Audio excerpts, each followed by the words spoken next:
am here today with Limberlost.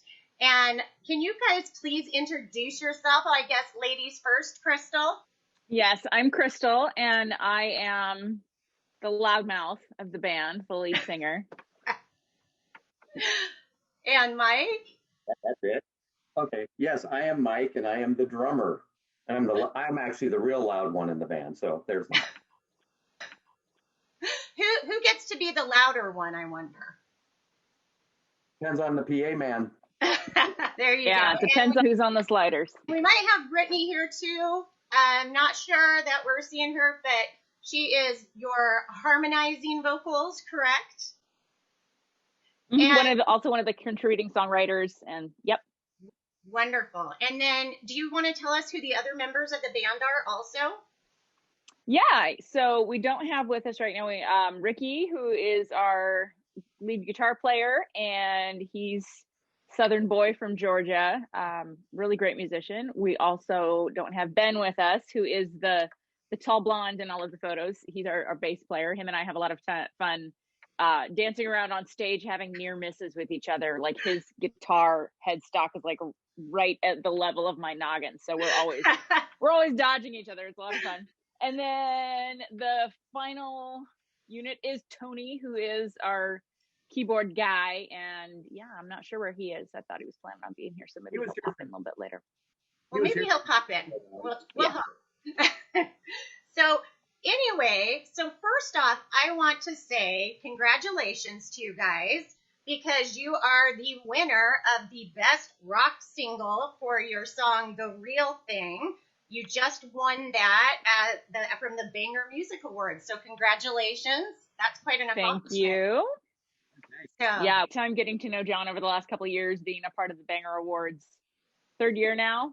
So yeah. It's been really, really cool to see that grow and see, other musicians get involved in other, his different affiliates and radio stations that he works with. It's been a really cool thing to be involved in. Yes. And that, of course, is not your first award. Oh, hi, Brittany. There she is. Hi, baby. Hello. Thank you for joining us. Hi. Yep. And we had kind of a brief anyway. I don't want to interrupt. Continue. No, that's great. So I was just saying, though, that this is not the first award that you have won. You have a whole list of awards here, including that you were nominated for 2 Banger Awards last year, and one for the best rock single and for The Good Fight, right? Yep. And then it looks like you have had numerous other awards, especially, and I see the winner of Best Female Vocalist 2 years in a row from the Banger Music Awards, Crystal, right? Yeah, that was exciting. Yeah. That's wonderful. So congratulations. That's so awesome. You guys have been doing amazing things. Can you guys tell me a little bit about how you came up with the name Limberlost and how you guys got together? So I guess Mike should maybe start with how the band kind of formed, and then I can tell you about the name. Yeah, we it's actually just a chance encounter on Craigslist. Men seeking men. Me and Ricky. No, seriously. It was literally a Craigslist ad as I was trying to put a project together when I moved back from California, and I met Ricky Dunn. We kind of hit it off. We've been through a few iterations of trying to write some music and play with some different people, and just it was really about being original. I've been in many cover bands up to that point, and it was kind of like it's time to just write songs and be about that. And we were also working within worship teams at that point too. So a lot of that led down the path of what kind of style we were writing and so forth. But I'd had a yen to be that kind of a band that's really positive, but take it outside of the walls and just go out to people that just, all people, just anybody. So then I think it was about 2 years after we got rolling that we landed at a church and ran into Crystal and her. We kind of formed a band there because we had another bass player at the time named Daniel. And so we all served on the worship team together, and then we all played Limberlost every other week, kind of. But it wasn't really Limberlost at the time. It was just kind of an idea. And we were just well, quite a few songs, and then one day it just kind of broke loose on us, and we actually recorded a song. It's a little more detailed than that, but we actually recorded a song, and it kind of went, it kind of got out there, and people just really kind of dug what we were doing, and so it just kind of took off from there. It was like, hey, we got this band, and people are digging what we're doing. Let's go. And we had several other songs. So over the course of about a year, we recorded like 5 different songs, and then through a bunch of chance events, we ended up doing our first show. Now our bass player had quit right away, so when we started getting attention, because he had other priorities, and so then we found Ben. We stole him from like 5 other bands that he was playing in,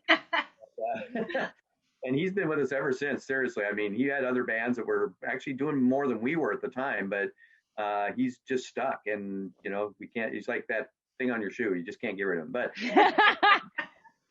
no, he's become, a very integral part from pretty much day one when this band became public. And then it was about 2 years later. I mean, it was about almost, I was just telling somebody this about 2 years ago.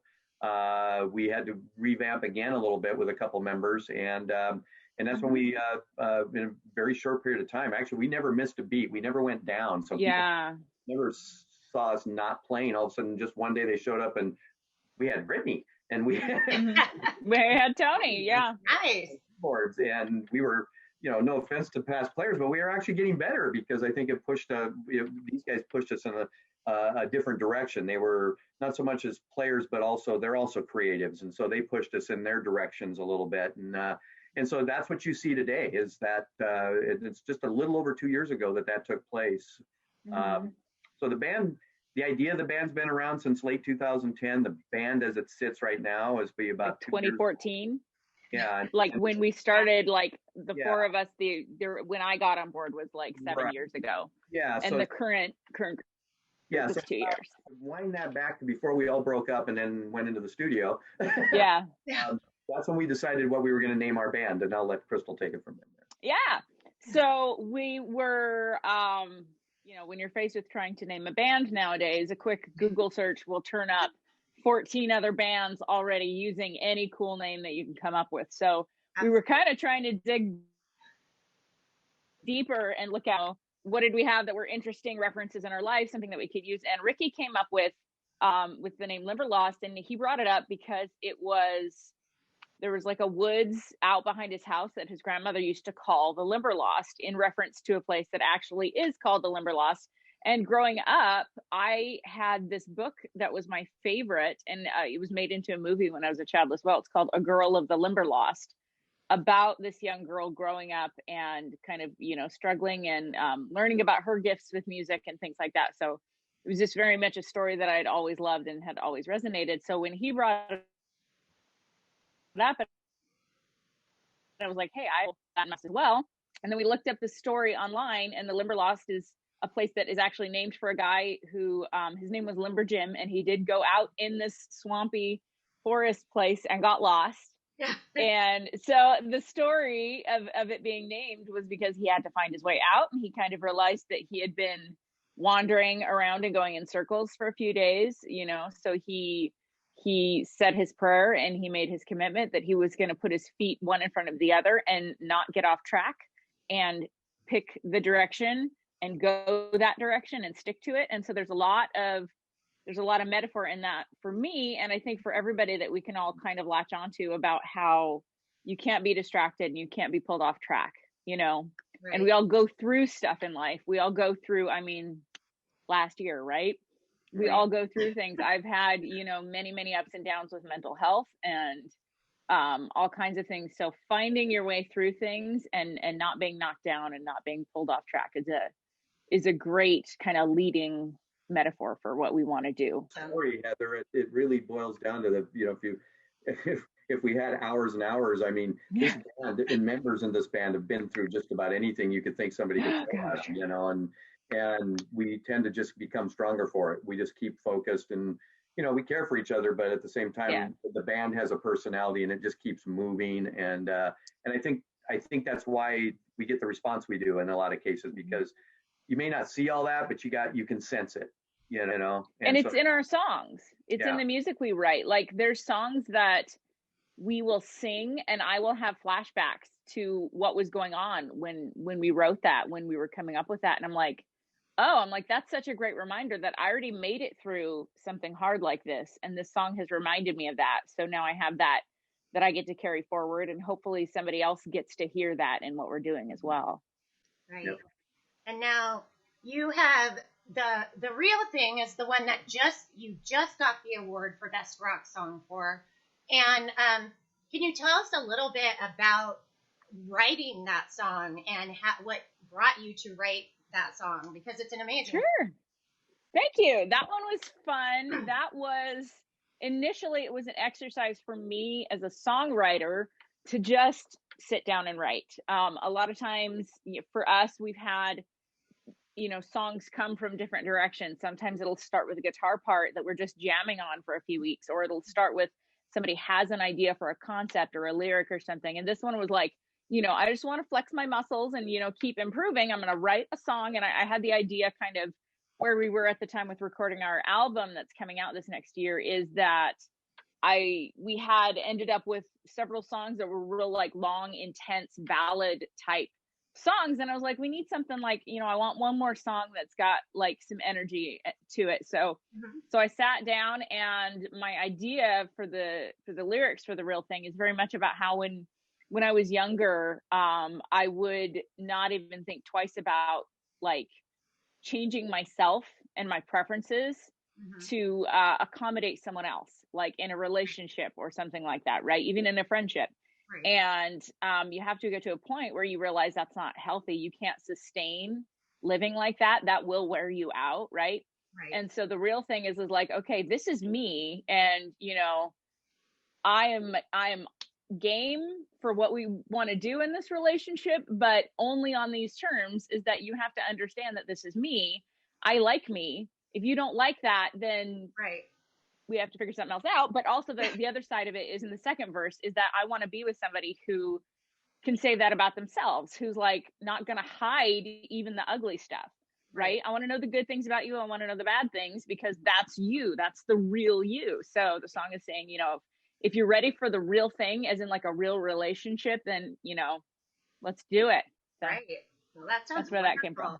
Yeah, that's neat. I'm glad that you were able to tell that. That's very interesting. And I think it's such a great song. And then your other song that you won best rock single for last year was The Good Fight. And that isn't not only just an amazing song, but an amazing video as well. And yeah. And how did you guys come up with that one? That song, that's actually another relationship song. That one came about when my husband and I, who we've been married for 18 years now, we were talking about something and kind of like struggling with an issue. And I had come to this realization of like, why is it that we're still like misunderstanding each other about these things for so long, and we're finally figuring out what we actually mean and where we've actually went wrong with these things. And so it's this idea of, it's a good fight that it's worth working on. It's worth working through. It's not easy. It's not comfortable, but the thing that's worth it is on the other side of that heart. And so that can very much translate to any relationship. Again, in life, it can translate to, family, and a good fight, because people are worth it. People have value no matter what, right? Yes. And so that we are worth fighting for. And the project of getting this album together and kind of working with our producer and stuff, the way the timeline fell is that when we were ready to release the single and put together a video, we were smack dab in the middle of 2020. Right. So we had already, this country had already been under so much stress from so many different things. It was a point where people were being really, really combative in every way, shape, and form. Right. And really, really loud. And so the video takes a look at all of the sides, not just like me versus you, but like, these are things. There's many facets to the things that are going on. And if we can't find a way to fight for each other through this as people and find a way to work through these things, we're going to be in even a harder place. Right. So the video is, a way of taking a look at the humanity behind and inside of all of these issues that we go through, and all of the different things that, yeah, we do need to improve some things. Yeah, we do need to wrestle some things through, but we have to do it together. We can't do it one-sided. It has to be all of us, you know? Yeah, I definitely felt like, especially watching that video, as it's like, wow, this is so relating to 2020 Yeah. and everything that has been going on with the pandemic. So that, I mean, I know that this has been a struggle for many artists, is that we can't do gigs right now, and that you're not able, it's hard to promote your music at this point in time because of the pandemic. How have you guys been affected as artists by this situation that's been going on? Well, pretty much, I would say it's just like anybody else. Whatever's happening to them is happening to us. I mean, we're all in this. We're all in the same boat. We all have the same. We're all rowing. We all have the same governor. We all. Yeah. Well, we do. Well, we kind of. If you're on the West Coast, you pretty much have the same governor. Well. But anyway, we're all watching the same things happen and all that. Long time ago, for me personally, and that's just my stance on it, kind of how I've tried to at least lead the band in such a way that we all get a say in what we're going to do, and so it's a collective thought process. But just my initial steps out of it is you're never, you should never be a victim of your environment. If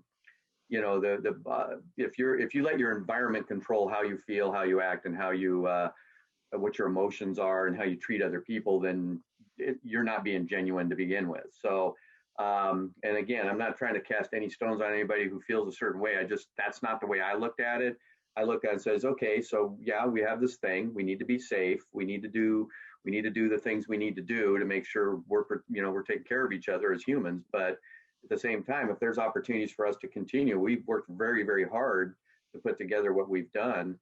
And there's, well, I'm just going to say it out loud.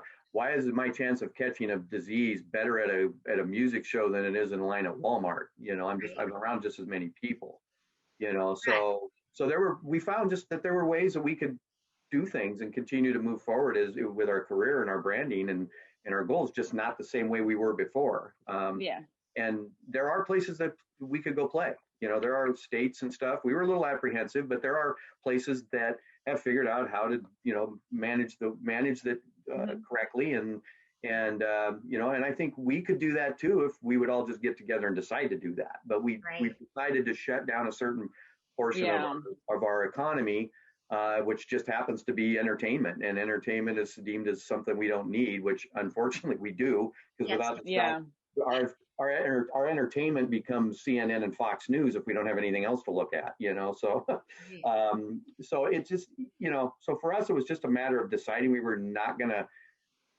park the car. We realize it's bumpy and we realize we're gonna swerve some potholes, but we're not parking the car. And unfortunately, a lot of bands have decided to park their car, and I hope they can start them again. We decided not to join the virtual show crowd, and all that, because it's just not the same to us. So nothing against that. We did do one, but we've spent more time doing it. We've done a lot of interviews. Fortunately, we've been having an opportunity to do that. We filmed a couple of videos. We've done kind of as much recording as we could through the process.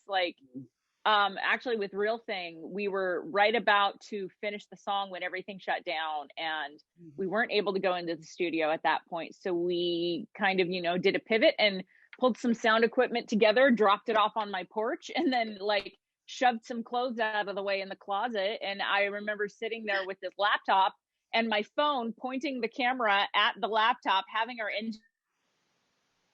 engineer Dave Smith through setting up this recording software and getting it all correct so that we could try and get a vocal recorded. And it wasn't perfect. I wasn't able to actually get the monitoring set up properly and everything, but we managed to Dave managed to take the track that I recorded and make it something that would work for the recording that we already had going, and he put it together. And then Mike and Brittany were able to go in, a time after that and record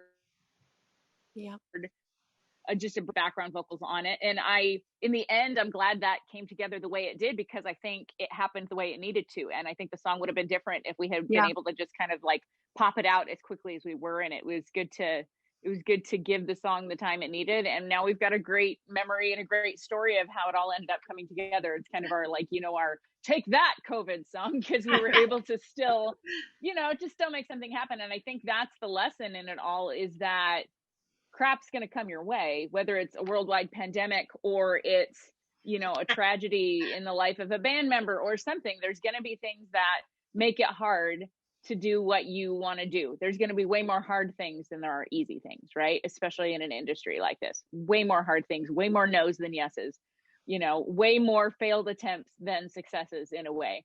Yeah. And so it's just this whole idea is that we wouldn't ever stop.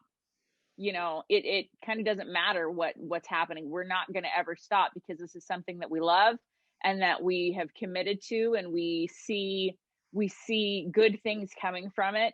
You know, I love it when I get to meet somebody at a show who says, you know, I heard that song and what you were talking about, and that actually really means a lot to me now. And that, you know, things like that, hearing stuff like that and finding people have connected to our music, the in and of itself isn't to just, you know, be a rock star and go do rock star things and have this like, woohoo, look at me. The goal for me with music is always about connection. And for me, a lot of times it's just about healing and growth. And if I can take that and make it something that is useful to the rest of the world, why would I not choose that? So if you have like a guiding principle, you have like a vision, and you have hope for what you, then the little things that come, the big things that come, you're either going to let them take you down or you don't. You just figure out how to do it differently. And I think there's a lot of people who are, you know, they've just had to make a choice that, you know, am I ready to really dig in and hang on for whatever this is going to take, or is it time for me to do something different, or shift my focus, or, you know, shift my projects and you know, reinvest my time in a different way. And that's to be respected as well, is that we all kind of had to, like, you know, figure out, okay, what's the next step? But the next step is the important thing. It's not about, okay, I'm just going to sit here and wait until. Right. Now I'm talking way too much. No, not at all. I think that's awesome, though, the story about recording that song in your closet. I mean, yes. I mean, that takes some ingenuity and some work to try and get that done. And that's pretty amazing that you guys on the still part of my that family. out. Oh yeah, it was fun. I live right next to, like, literally right next to this airport where twin engine airplanes take off over my house.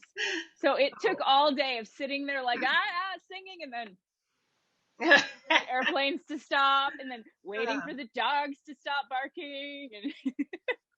And then, now, Brittany, you went in and you also did some recording too. Did you end up doing it from your closet as well, or were you able to go in studio? Yeah, Mike and I went into the studio. At first at the same time, we went in at separate times. Yeah, so it was all maintained. It was all distance kind of a thing. And once I got her track, that's when it kind of rolled from there. Like, all right, now we can build these parts and build them together. And it was interesting because usually that's all done in one day, is what it comes down to. It's usually all done in like one day, one little time. We're all there, boom, boom. But this was in the way we had to do it. It was trailed a little longer than we're used to. It worked out. Fun though. It was actually one of the first times we did something like that for background vocals, where I don't even think you heard them until we had it mixed. Yep. There. Nope. Yeah, she was.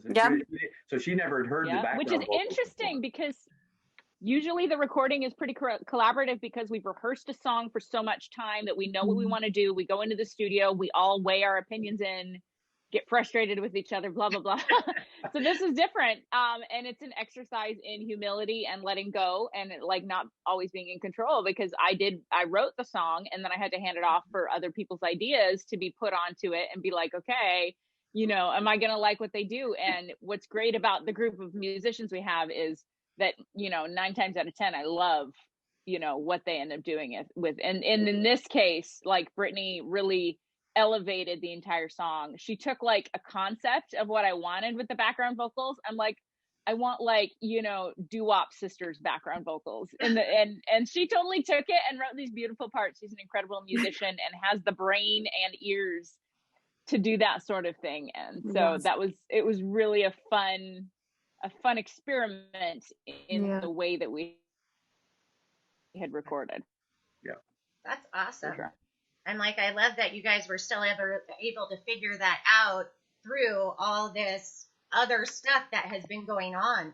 And you guys actually, even just recently, you now have what, 500,000 listens on Spotify, correct?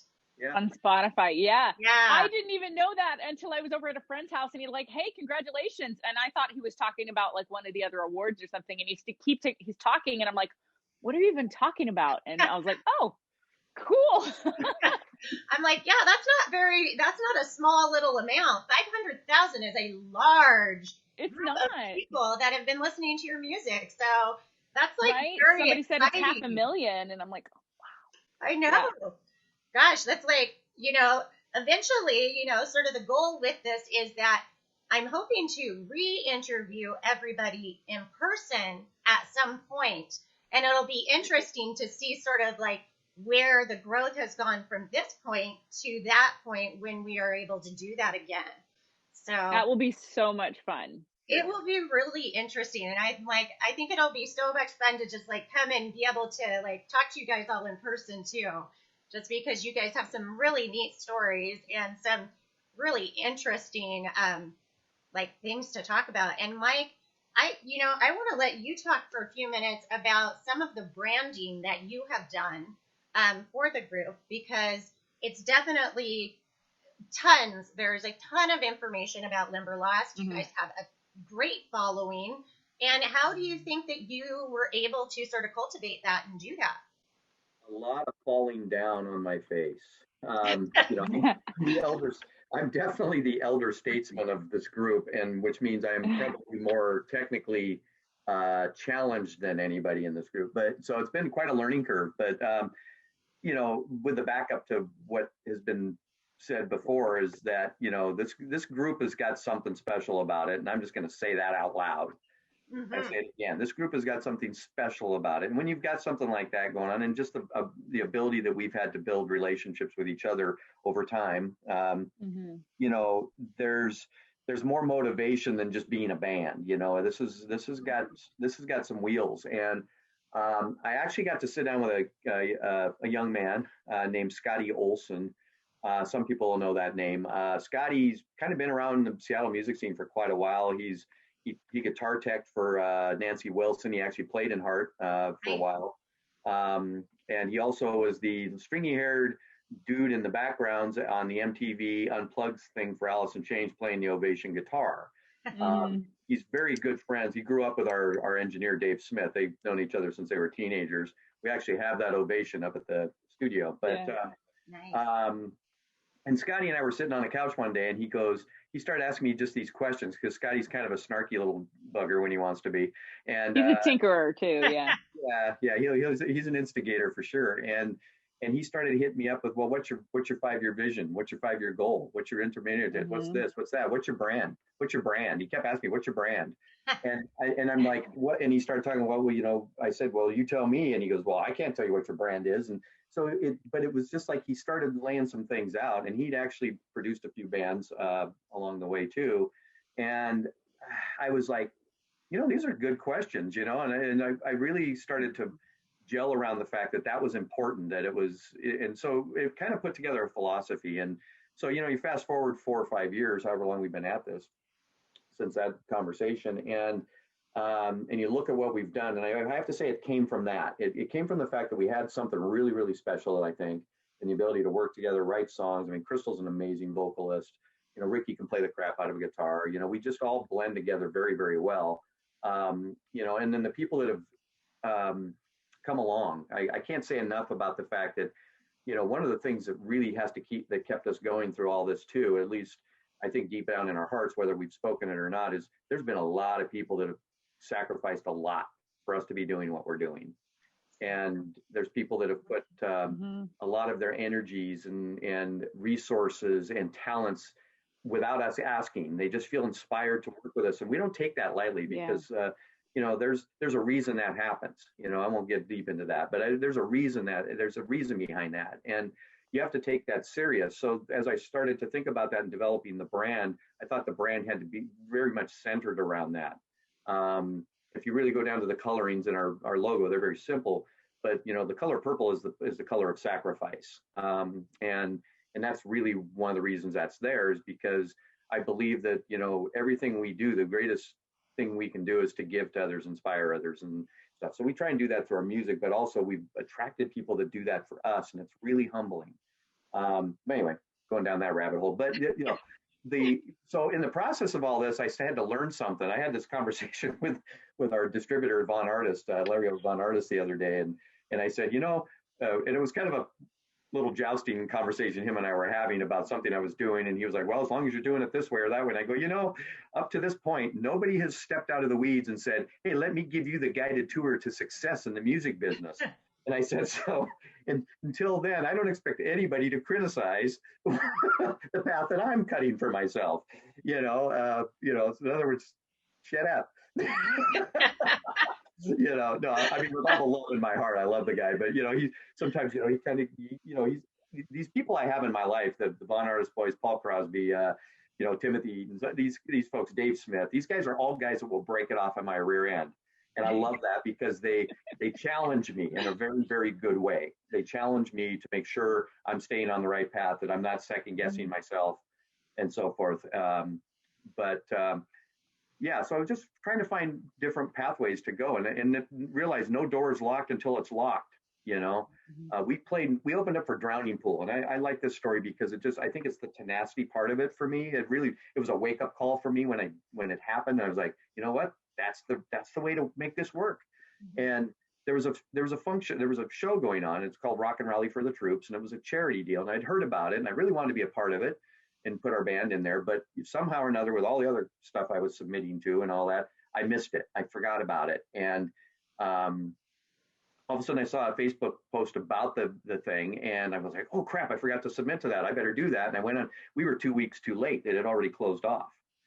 And I was like, oh, dang. So I sent a private message. I found who the people were. I sent them a private message, said, hey, I'm really, really sorry. I missed the deadline. We really wanted to be a part of this year. If there's anything else we can do besides playing, we'd love to support this, whatever we can do. But if there's a spot or if there's any chance, here's our EPK and our website and And I sent that off, and I jumped in the shower. 15 minutes later, I got a phone call as I'm dripping wet. And the guy goes, oh man, I wish you would have gotten a hold of us sooner. I love you guys. I saw you over here. I love your music, blah, blah, blah. All I have is the opening slot left. Oh. Okay. Now there's 20 other bands that were on the list already before us. And he gave us that. And I said, well, if it's only the opening slot, if we have a chance to move up in the lineup, we'd love that, but we'll take it, and we'll take it. Yeah. Of course. I remember telling the band, and they were like, what? We're opening for who? What? And then people were calling me out of the woodwork. How'd you guys pull that off? Because we're not this heavy metal band, but we can hang with just about any band. We've played shows with hip hop artists where we were the only band there, and we're all hip hop artists, and they loved us. We've played with, and we love them. It's so much fun. Yeah. And we played with country bands, and we've played with, metal punk bands and metal and every stripe of rock and roll and yeah. We can hang with anybody. We just go out there and do our thing, and treat people like they should be treated, and that's the thing. So yeah, the branding part for me has just been more along the lines of having a vision, having a goal, having a band that's willing to let me push those buttons and move down and believes in what we're doing. I think I would say this out loud for band leaders out there, you need to show your band a measure of success on a regular basis if you really want to keep them focused. So I work really hard at that, making sure we've got something cool on the horizon, because, this does take a toll on you, especially with what we've been going through with COVID and stuff. And to know that there's just something even cooler just around the bend, it keeps people motivated. It keeps people, and like I said, we're very fortunate to have, I think, what's a cool product and a cool band, and we put out, what I consider to be good music, and we've got good production around us and people around us. So there's, it's really easy. It's really easy to get all those things, but I think you have to be very intentional about staying in your lane, knowing what you want to do, what you want to accomplish, and just realize that there's no roadmap to it. Be tenacious.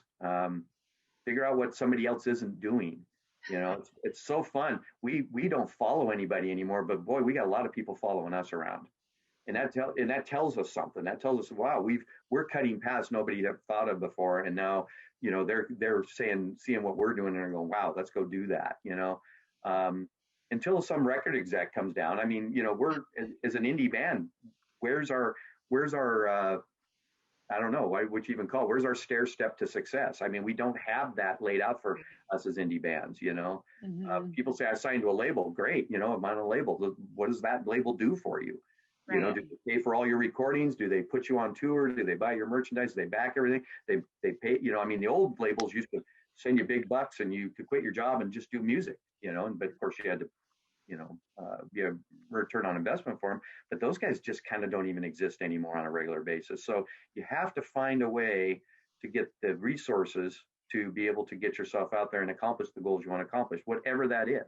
If you want to play around the world on big stages, you've got to find a way to get the resources to do that because it's not going to come for free. Right.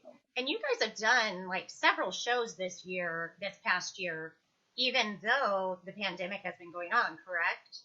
Yes. We had we found, go ahead. No, I was just to say we had an East Coast to West Coast tour thing that just went, Yeah, that was did not get off the ground. But but there were a couple shows along the way that affecting their regulations in the areas that they were still allowed to be open and have certain things in place. There's an amount of distance from the stage. There was everyone was wearing masks. When we weren't singing on stage, and there was seating instead of an open kind of dance floor area or anything like that. And so they were doing everything they could at that point that we knew to do right to keep everybody safe, but still provide something that is valuable, Right. And they, so we were able to pick up a few of those shows that were on the tour, but were within reach from us from here. I mean, there was Oklahoma still wanted us to come out, but that was too far away, and Arkansas, Oklahoma and Arkansas both stayed, were open during the time of where our tour was. So what we chose to do, provided again they were open, we chose to hit the Denver. That was a kind of an important one anyway, because I'd worked for over 2 years to get in that venue. Yeah. That is, Herman's Hideaway is not something you just call up and say, I want to come play there. They get national acts through there. They're picky. Yeah. Very picky on who they bring through there. But because we were on tour, they all of a sudden but then we were the only, we were like the only girl at the dance at that point because we were the only one willing to come out of hiding to go play. So they were super stoked that we'd come out there and stuff. And it wasn't necessarily it wasn't a lucrative trip at all from a cash standpoint, but it was from an emotional standpoint and the capital we built on that trip and the camaraderie we all put together from what we were able to pull off for that. That was an invaluable trip. I'm so glad we did that. Yeah. We put about 50 hours of windshield time in to go play Salt Lake and Denver. And we had a blast in both of them. They did, like Crystal said, I'm nobody's moral cop. If you want to wear a mask, wear a mask. I am not that guy. I'm not going to tell you what to do. So if your state says we can do this and be safe, then we have to just decide if that's what we feel we personally can be safe. But I'm not going to judge you. If you say I can come play and you're happy and you're meeting your guidelines and tell us what to do, we're going to come and play. Right. And so we've been able to do that a few times. We went to Idaho. Idaho's got pretty open policy, so we were able to go there. We're actually going back there in 2 months. Couple of months, yeah. And might hopefully we got a couple different bands out there we're looking to play with. Both of them are pretty stout, so I'm pretty excited about which either one. I mean, maybe both. So we'll see what happens. One of them just got 12.5 million views on their last video, and wow. And I promised several bottles of whiskey to the drummer to tell me what they're doing. So again, tips for the trade, if you get not what you know, it's who you know. But anyway, so it's I don't know. It just we're playing as if it's going to be okay. We're playing as if it's going to be okay. We can always shut down, but you can't just.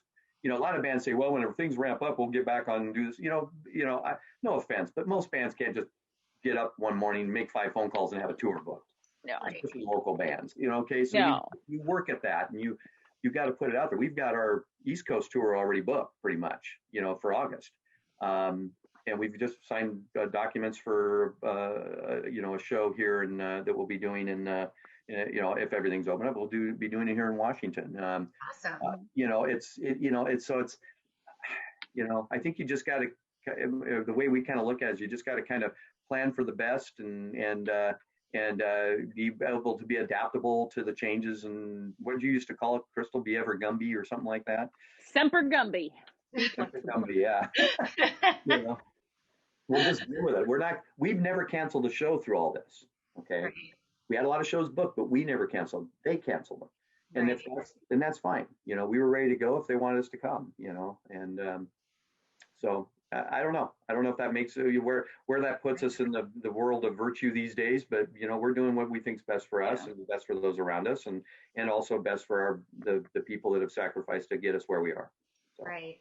So then now also, so you guys have a distribution deal, correct, already? Yep. And you have one EP out already, correct? Correct. And what is that called? Volume 1. Volume 1. Great. And you guys are coming out with another one very soon, correct? Right? Yes. Called The Good Fight. Yes. So The Good Fight do you know when that's coming out yet? Well, it'll be very specific when it does because of distribution. In the world of professional distribution, we have to get that album in the queue. In other words, it all has to be digitally downloaded, ISRC codes attached, UPCs, all that 60 days before release. So we can't just do the CD baby thing. Next week we want to release a song. So we're a little bit more constrained on that, which has actually been better for us because we're starting to get traction, and it keeps us from just plopping out a song every 3 or 4 or 5 weeks.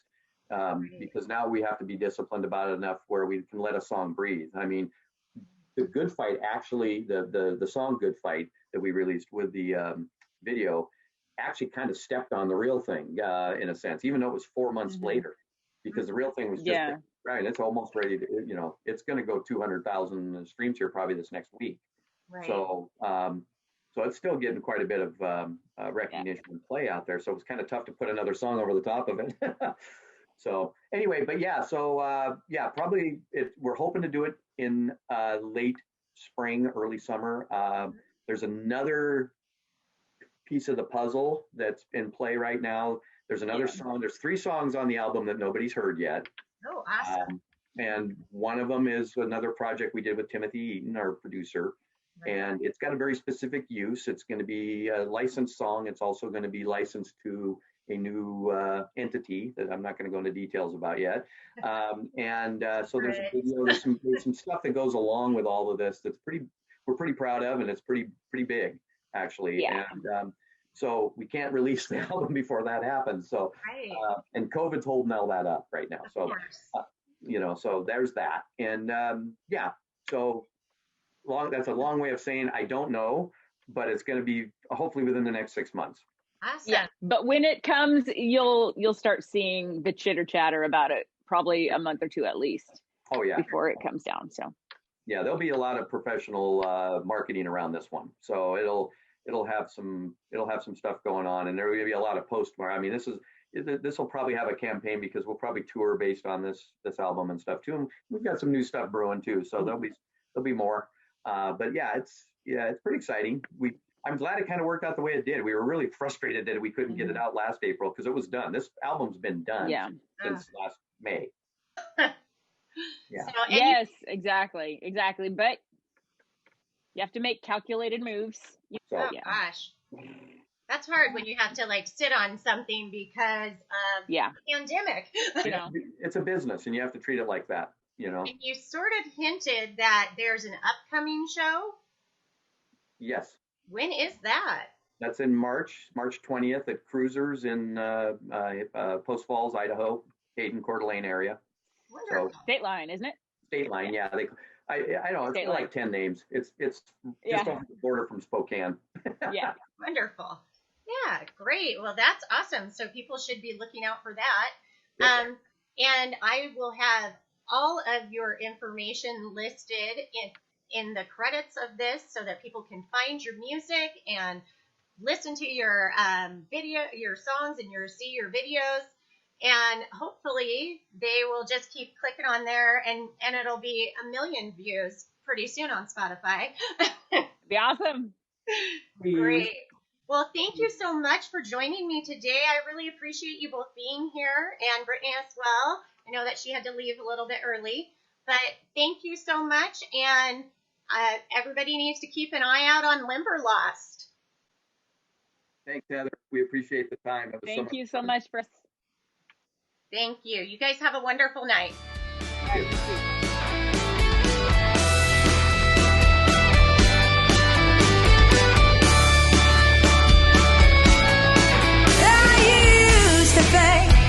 Should be the type to warn you that I can be too much and I will be not enough. I'll disappoint you. Well, I could bury my dreams and make myself